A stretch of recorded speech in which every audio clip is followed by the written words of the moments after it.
Bill of material and ERP interface.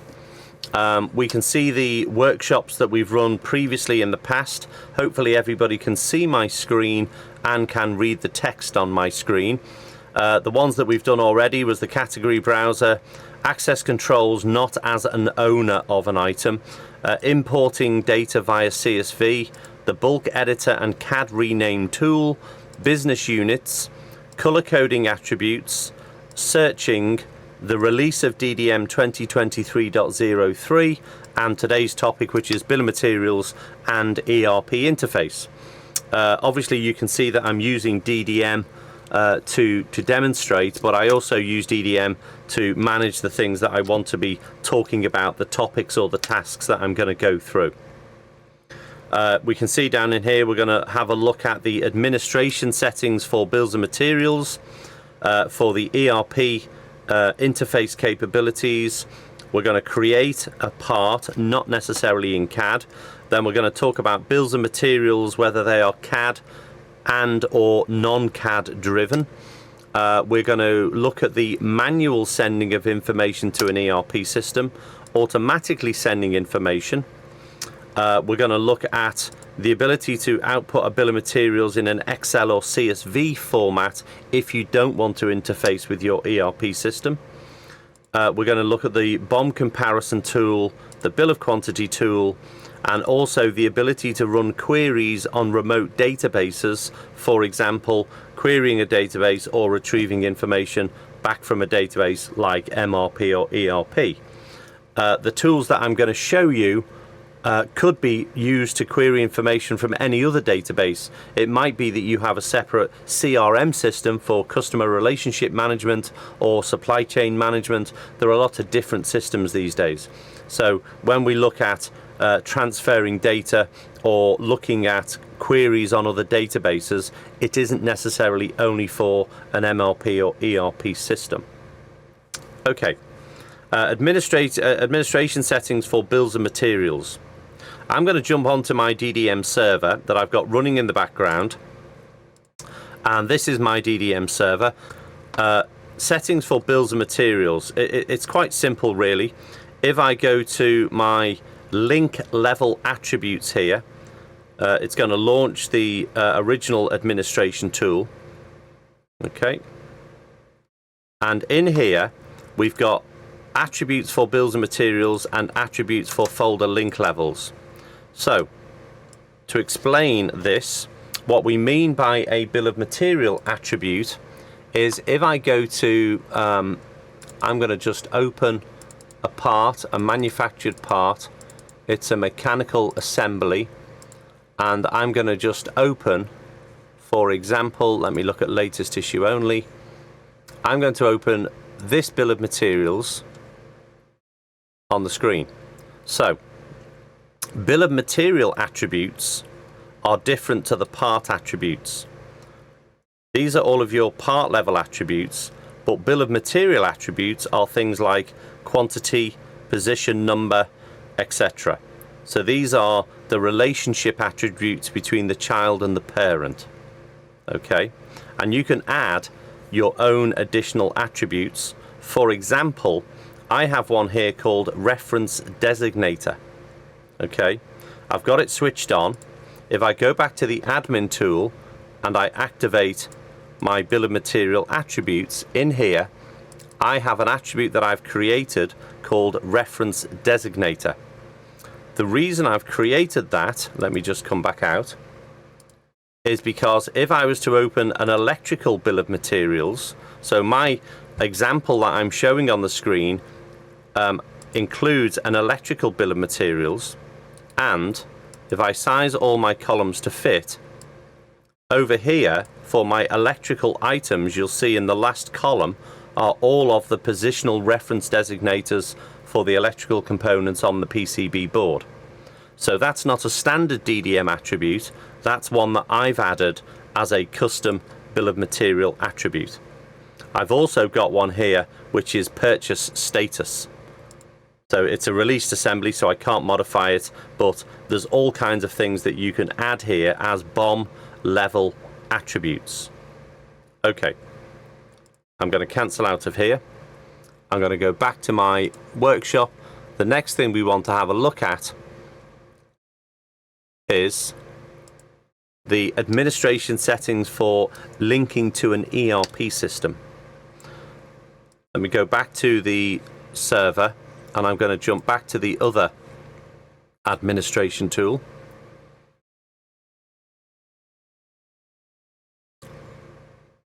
Okay, so let me just tile that over here. Oh, that was interesting. It tiled it in a different way. Okay, so in the admin tool under System, EUM Export, the options that I have in here is, should we allow anybody to manually send information to an ERP system even before it's released? Okay, so I've restricted this to a particular group of people. In my case, I've picked engineering managers. So a good example of why you might need that is you might be designing something that's made out of a particular material, and the material might be on a long lead time, and therefore you need to raise the part to get the material on order even before you finished and released the design. So the ability to manually send things to ERP.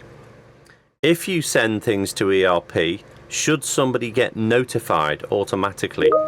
So I've chosen a group here called Stock Control. So every time we send information to ERP, this group of people will get notified. Obviously, it's an option. You can turn these things on and off. So if I wanted to turn that off, I can. Okay, now for parts, assemblies, drawings and documents, for example, if a part reaches a status of released, I'm going to send the information about that part out to a predefined location. So on the left hand side of my screen, my system is configured, and it's the default configuration that on the DDM server there is a folder which is ddm_web_eum out. It's actually a bit longer than that. The full path is Design Data Manager DDM Web EUM out, and that's a folder on your DDM server machine. And there are two folders in here. By default, there's probably only one, but this is my location where we deliver information from DDM in order that the ERP or the receiving system can read and take that data in. Okay, so I'm saying here, when a part is released, I want to, and do I want to include the latest physical file, which would be, if it was a SolidWorks or a Creo or an Inventor file, it will be the native file. Do I want to include attachments? So there's all sorts of options in here. They should be self-explanatory, and it's very easy to test what it's doing. Okay. You do the same for assemblies, and you've got lots of options. In the case of an assembly, we want to transfer the bill of material information as well. For drawings, same, and for documents. So the ability to send information to a predefined location at a specific status, and the ability to manually send information even before it's released. Okay, let's hop back. So we've talked about these two topics. Let me just set these to complete so I know that I've covered them. Now, the next thing I want to do is I'm going to create a basic part record. I'm going to create a new part, and I'm just going to call this sample part. Okay, I'm going to drop it in a category. I've got an importing category, so I'm just going to put it in there. I'm going to say OK, and I'm just going to reserve this to my workbench. So I've created a new part on my workbench here. Okay. My next topic is, click on the button. So we've created this. This is not finished yet. It's still in progress. Now what we want to look at are CAD and non-CAD driven bills of materials. The example I showed you earlier, the bearing housing assembly, if I open the bill of materials, and you should all be familiar with, when you save a CAD assembly, it will build the CAD structure as a default bill of materials within DDM. And what we have here is the ability to add to that initial CAD structure and include things like non-modeled parts. In this case, I've got my PCB assembly with all of its components in it, and I also have some Loctite adhesive and a piece of software. So this bill of materials is a combination of CAD and non-CAD information. Okay, I'm going to cancel out of here. Again, let me go back to I don't want to miss anything out. No point preparing if I miss stuff. So, okay, completed that. I'm going to leave this one as complete now. So, the next thing to demonstrate is manually and automatically sending information. I'm going to go back to my workbench because we created this sample part. Now, I have an attribute inside DDM, which is a default attribute, and it will be called EUM updated. So the column, I'm going to bring this before the status attribute here. Okay, EUM updated. Now this is telling me that this part has never been sent to the ERP system because there's nothing in that field.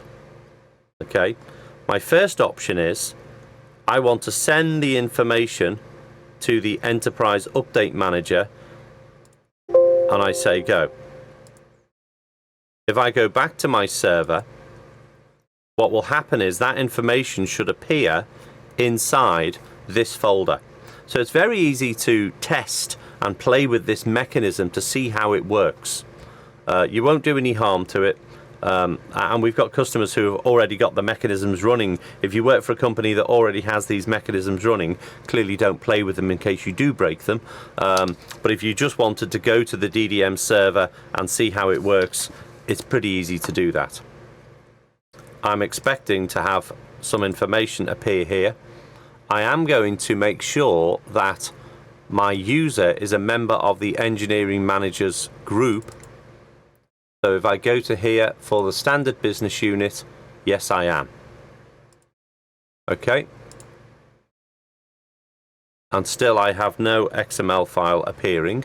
So I'm going to go back to, I'm going to refresh my screen.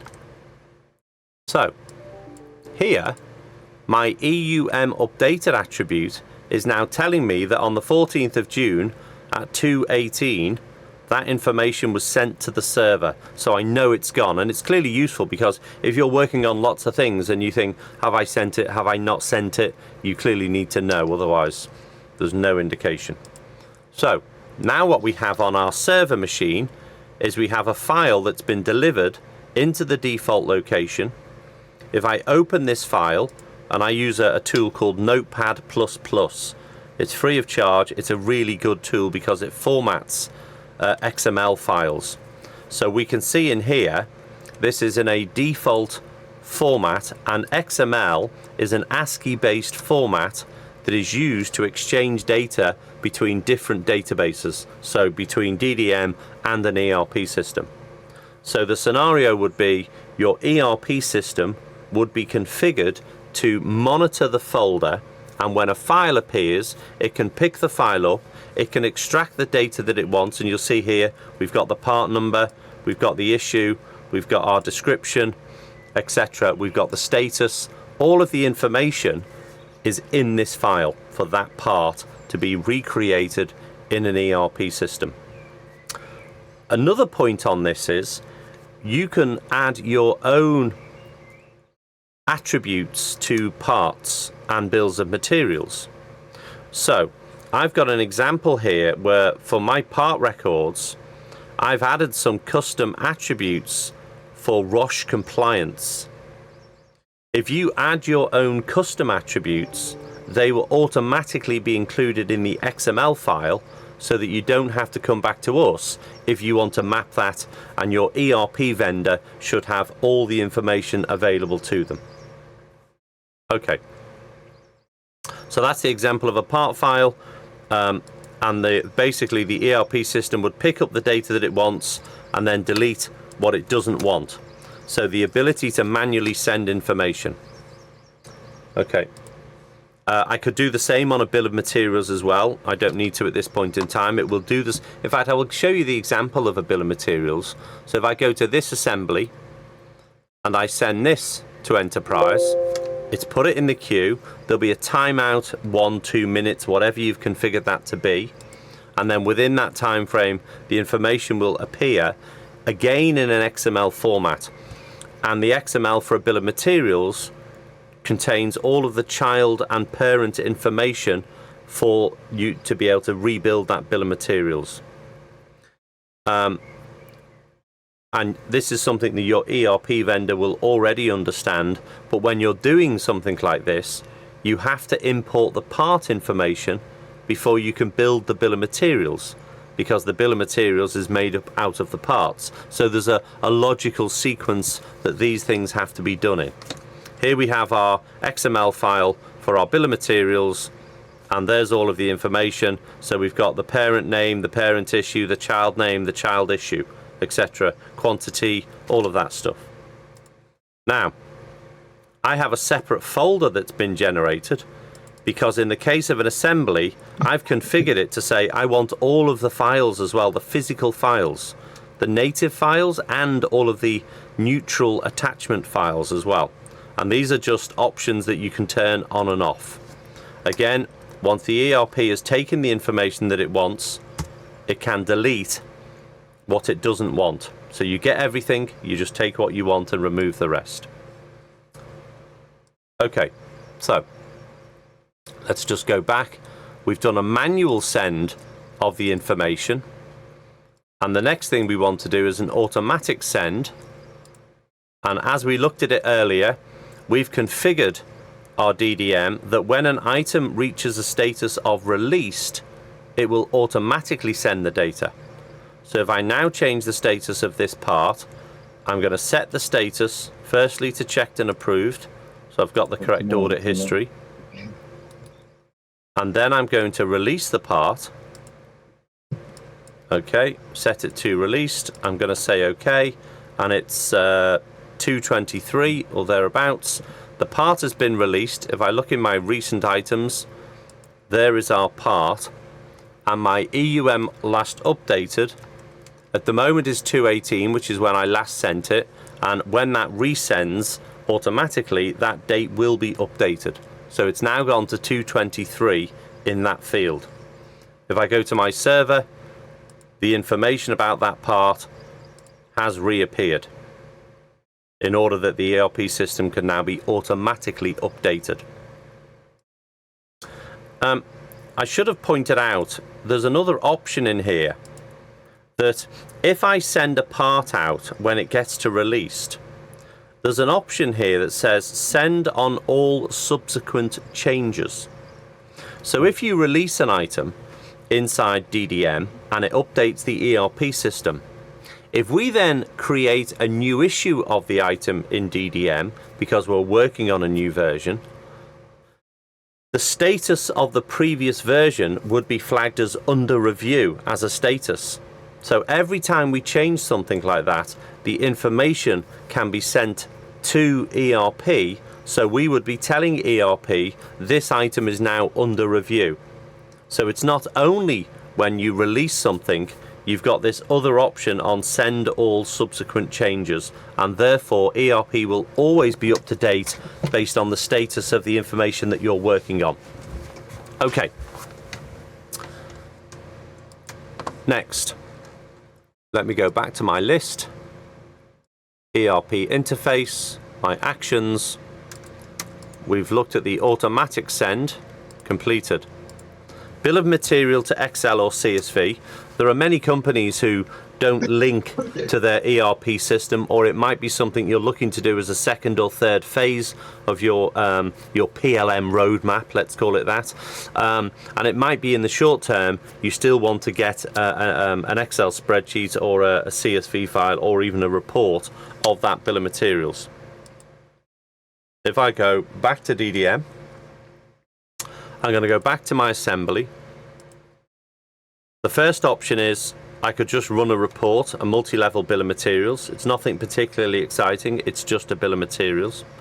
Okay, or if I open the bill of materials, dependent on the attributes that I'm displaying on the screen, if I right click in the blank area, I can send the information to a CSV file or to an Excel file. So I've got purchase status switched on in here. If I say, well, it's a BOM level attribute, I don't want to see that. And I do want to see reference designator, so I'll leave that in. And it's based on what's displayed. If I say expand all, and I send to Excel, send as displayed to Excel, what that's given me here in Excel is everything that I have displayed on my screen, and the first column is showing me what the indent level of that information is. Okay, hopefully that makes sense to everybody, including all of my reference designators, which are here. So the send to CSV or the send to Excel is based on what you're displaying in this window. Save all, save all as displayed. Two options. Okay, let's go back to my actions, send to Excel or CSV file. The next thing to demonstrate on the bill of materials side is the BOM comparison. And for anybody who's got good hearing, I think my neighbour has started to mow the lawn, so I can hear that. I apologise.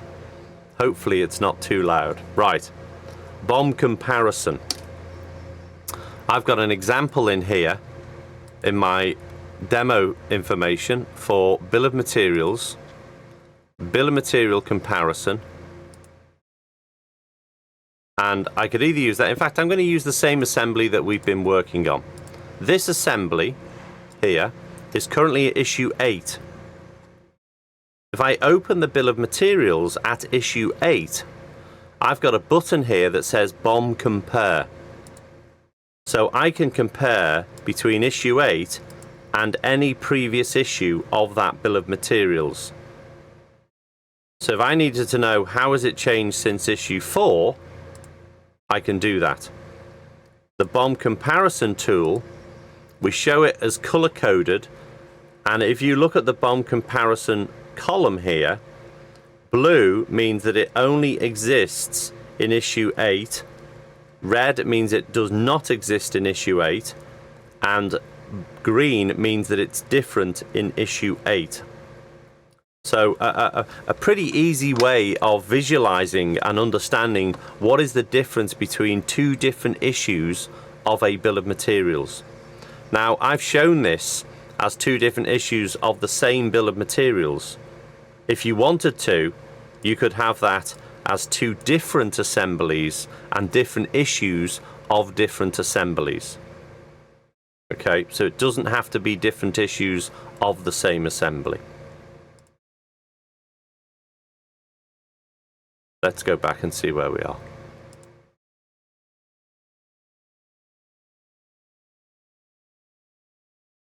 Complete. Right, bill of quantity, back to my bill of materials. If I say bearing housing assembly standard, it's not a very good example because this is actually, no, it is multi-level, so we will look at this one. If I open the bill of materials, I can expand all levels, and what we have here is 39 line items. There's an option here called bill of quantity in this lower area of the screen, and bill of quantity will flatten the structure and it will only have one line per unique item, and therefore I know that there are 36 of these LEDs across the entire structure. So you can take an entire assembly structure, even if it's 1,000 parts within it, and you can summarize this as a bill of quantity. Some people call this summary of parts, but essentially you can flatten the entire structure, one line per unique item, and therefore you can see the total quantity across your structure. So again, useful tools when you're engineering bills and materials. BOM comparison, bill of quantity. So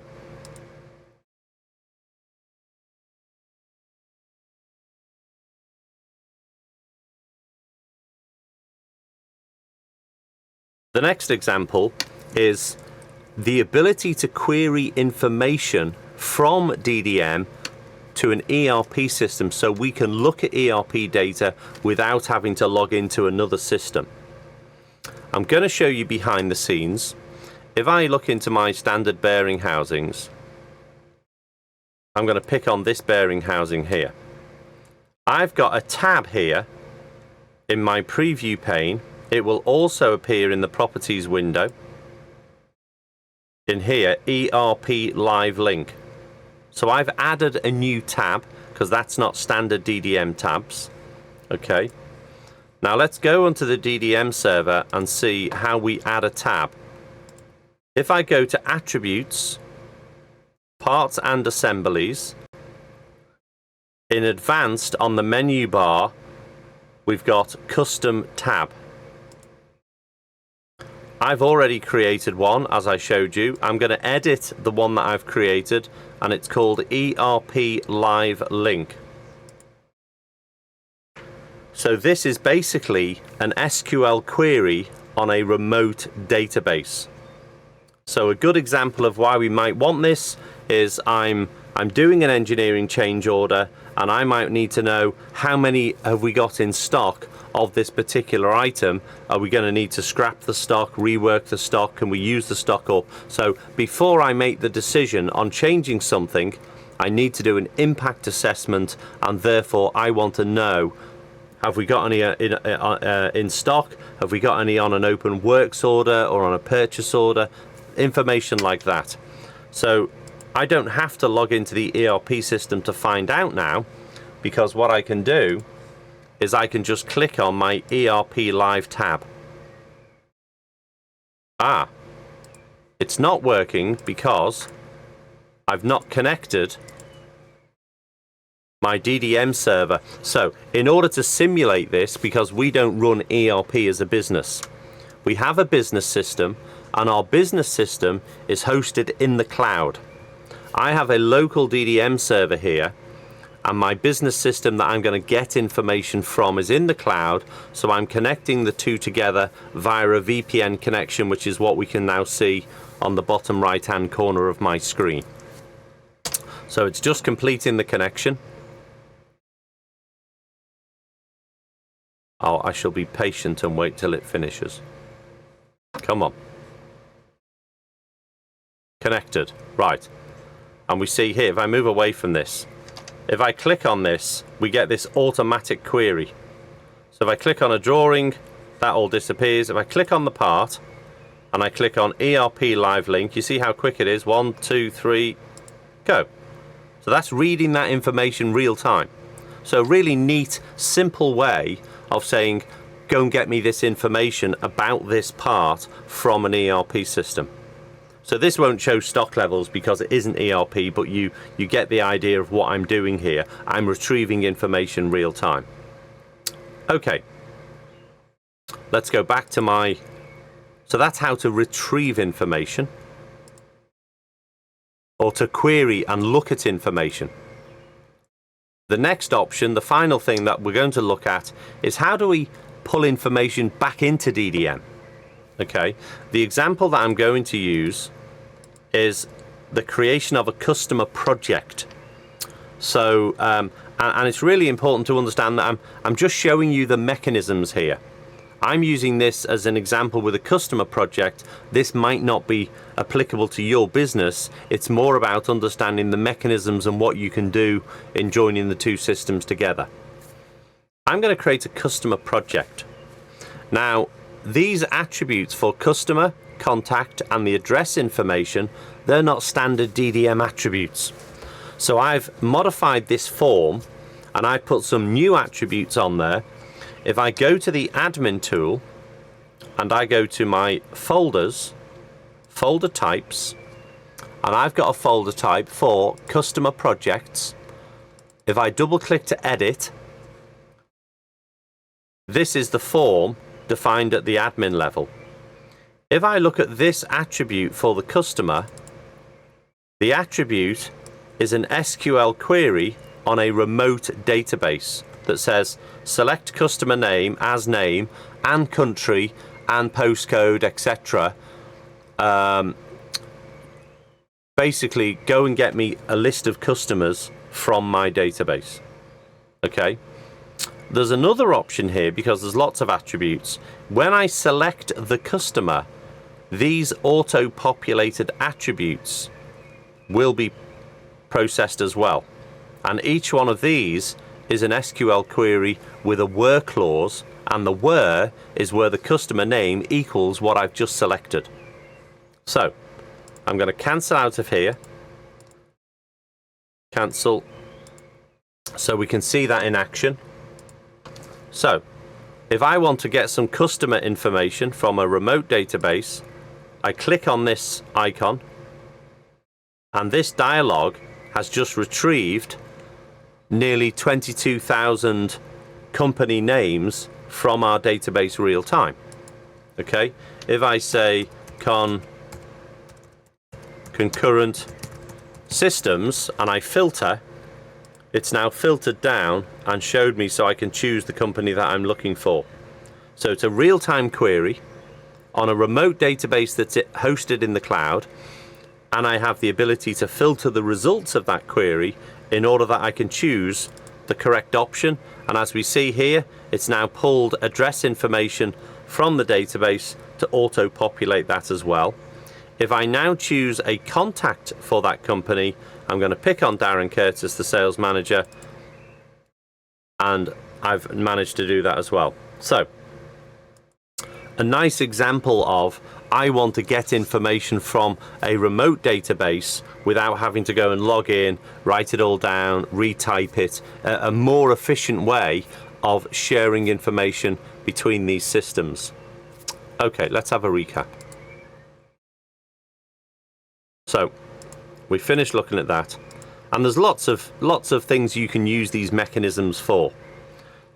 What we've covered today is administration settings for bills and materials, administration settings for ERP interface, or enterprise update manager is what we call it.